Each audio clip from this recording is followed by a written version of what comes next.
चलिए वापस अपनी जर्नी को रीस्टार्ट करते हैं।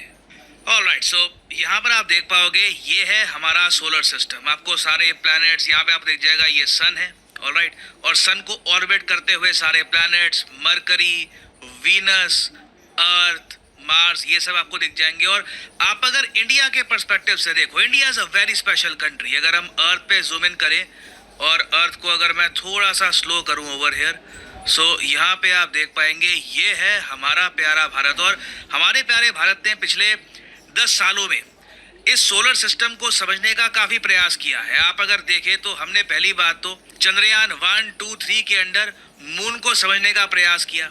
उसके बाद हमने मार्स पर एक ऑर्बिटर भेजा, मार्स ऑर्बिटर मिशन, जो अपने आप में एक ऐतिहासिक मिशन था। और अब देखिए हमारा फोकस है सन। जी हाँ, सोलर सिस्टम का केंद्र, परहैप्स हमारे सोलर सिस्टम का सबसे इंपॉर्टेंट पार्ट द सन। और सूर्य को समझने के लिए, सूर्य का जो इम्पैक्ट है पूरे सोलर सिस्टम पर, इसको समझने के लिए ही बनाया गया है आदित्य L1 मिशन इसरो द्वारा। और मैं आपको ये बता दूं, अभी तक ना इस टाइप का मिशन सिर्फ US, European union, perhaps Germany, US के साथ एक छोटी सी कोलैबोरेशन के अंडर सिर्फ यही कंट्रीज कर पाए हैं। उसके अलावा चाइना, रशिया, किसी भी कंट्री ने सन की तरफ एक मिशन लॉन्च नहीं किया है। तो आदित्य L1 मिशन हिस्टोरिक है। ना यहाँ पे आपका एक क्वेश्चन आ सकता है, बहुत ही ज्यादा इंपॉर्टेंट क्वेश्चन, के वेट, ये लिस्ट इतनी छोटी है। आई मीन अगर हम यूरोपियन कंट्री जर्मनी को देखें, उसके अलावा यूरोपियन स्पेस एजेंसी, उसके अलावा ऑब्वियसली नासा के बहुत सारे मिशंस, इसके अलावा किसी कंट्री ने भी सन को ऑर्बिट करने वाला कोई मिशन लॉन्च नहीं किया। तो इसका आंसर है नहीं।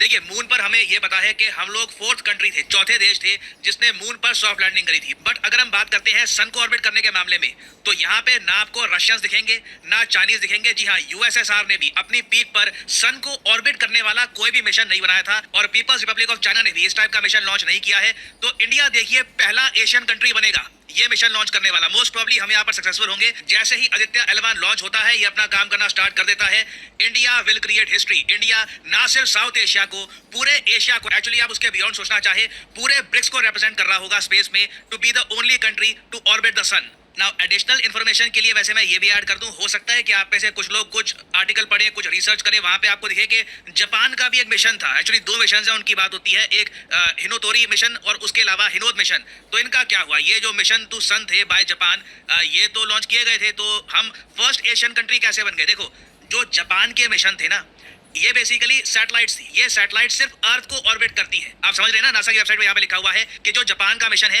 ये जो सन सिंक्रोनस ऑर्बिट है अराउंड अर्थ, मतलब कि आप रफली मान के चल लीजिए धरती के सरफेस से 650 किलोमीटर इतनी ऊंचाई पर जाकर अर्थ को ऑर्बिट करता है और सन को स्टडी करने की कोशिश करता है। तो जापान को कभी भी ना, ये जो लिस्ट है countries that launched a solar probe, इस लिस्ट में जापान को नहीं ऐड किया गया, क्योंकि जापान के मिशन एक ऑर्बिटर मिशन नहीं है। वेरास आदित्य L1 एक ऑर्बिटर मिशन है।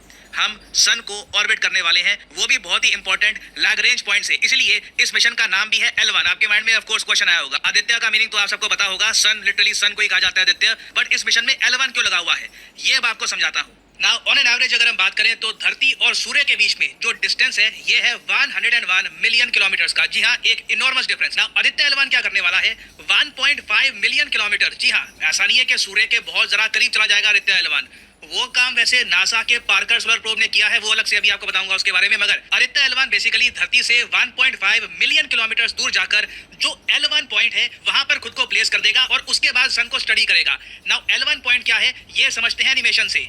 आज से करीब 200-250 साल पहले एक फ्रेंच इटालियन मैथमेटिशियन थे लैग्रेंज। इन्होंने ये बताया कि जब स्पेस में, अंतरिक्ष में 2 बड़ी ऑब्जेक्ट्स होंगी, उनके बीच में ना एक, आप कह लीजिए, ग्रेविटेशनल पॉइंट आ जाएगा। एक ऐसा पॉइंट बन जाएगा जहां पर आप कुछ प्लेस कर सकते हो। और इन्हीं के सम्मान में इस पॉइंट को आज के समय हम स्पेस में कहते हैं लैग्रेंज पॉइंट। अब यहाँ पे आप अगर देखोगे ये एनिमेशन, नोटिस करिएगा कि यहाँ पे आपको दिखेगा, पहली बात तो ये धरती है, ठीक है, ये पीछे मून है और यहाँ पे सन है, और ये आपको दिख जाएंगे बहुत सारे लैग्रेंज पॉइंट्स अर्थ, मून, सन के आसपास। ये L3, L4, L1, ये सब क्या है समझाता हूँ आपको। देखिए, ये सब ऐसे पॉइंट्स हैं स्पेस में जो लिटरली एक सीट की तरह काम करते हैं। अगर आपको स्टेबल तरीके से सन को स्टडी करना है तो उसका एक बहुत ही अच्छा सोल्यूशन है कि अपना जो प्रोब है वो L1 पॉइंट पर प्लेस कर दो। तो धरती से L1 पॉइंट 1.5 मिलियन किलोमीटर दूर है। इसरो आदित्य मिशन को L1 पॉइंट पर प्लेस कर देगा और L1 पॉइंट से ही ये मिशन सन को स्टडी करता रहेगा, ऑब्वियसली ऑर्बिट करते हुए भी। तो इससे एक बात तो यहाँ पर क्लियर हो गई होगी कि आदित्य L1 सन पर कोई लैंडिंग या फिर सन के बहुत ज्यादा करीब नहीं जाएगा। ऑब्वियसली हम नहीं कर सकते, प्रोब डिस्ट्रॉय हो जाएगा।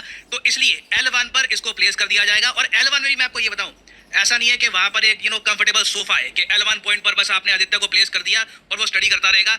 L1 पॉइंट भी अपने आप में थोड़ा सा अनस्टेबल है, तो L1 में भी ना ये छोटे छोटे ऑर्बिट करता रहेगा आदित्य L1 मिशन, और इसी तरीके से ये सन को स्टडी करेगा। नाउ अगर आप ये पूछ रहे हैं कि सन के हम और ज्यादा करीब नहीं जा सकते,